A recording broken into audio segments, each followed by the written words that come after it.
मांगलिक कार्यक्रम एक बंधन में बंधते जा रहे हैं। बस थोड़ा सा उनको आशीर्वाद देते हुए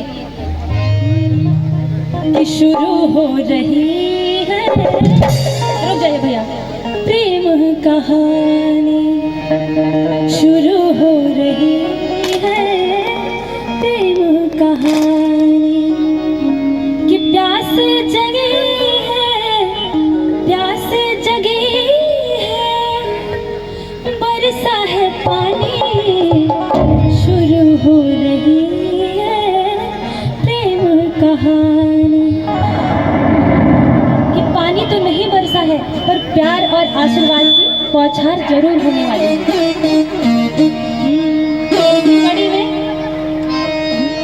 कि बाबा दिहले टिकवा से हो रे हम ते जबो, बाबा दिहले टिकवा से हो रे हम ते जबो, बलमुआ कैसे ते जब रे छोटी ननदी, बलमुआ कैसे ते जब छोटी ननदी, बाबा दिहले टिकवा से हो रे हम ते जबो, बाबा दिहले टिकवा से हो रे हम ते जबो, बलमुआ कैसे, अरे बलमुआ कैसे ते जब छोटी ननदी, बलमुआ कैसे ते जब छोटी ननदी।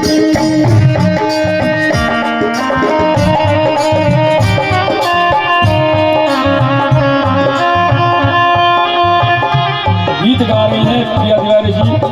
हम लोग के बीच में बाबू राम कुमार जी की तरफ से एक कैंप का ही पुरस्कार आया है। राम कुमार जी का बहुत बहुत धन्यवाद, बहुत धन्यवाद।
लखनऊ से चलकर हमारे अमित भाई के बहुत सारे दोस्त बाबू रिंकू जी की तरफ से 101 रुपये का सम्मान पुरस्कार आया है।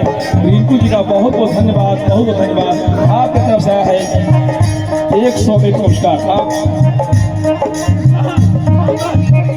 श्री रामपुर शिवपाल जी, आपकी तरफ से पुनः पुरस्कार आया है 101 रुपये का पुरस्कार। बहुत बहुत धन्यवाद, बहुत बहुत धन्यवाद।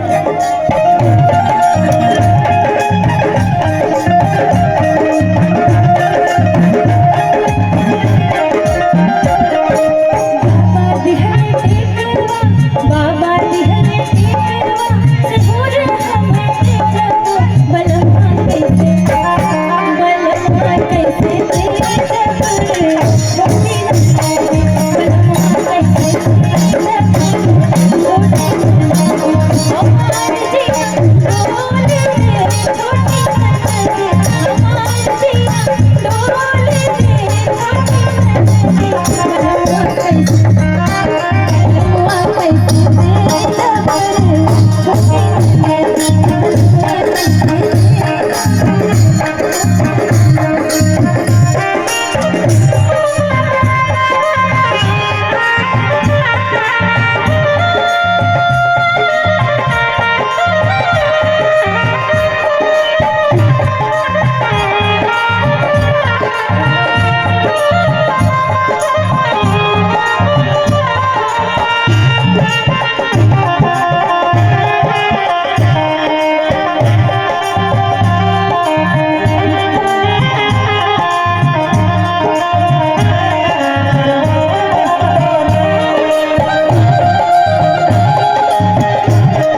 पट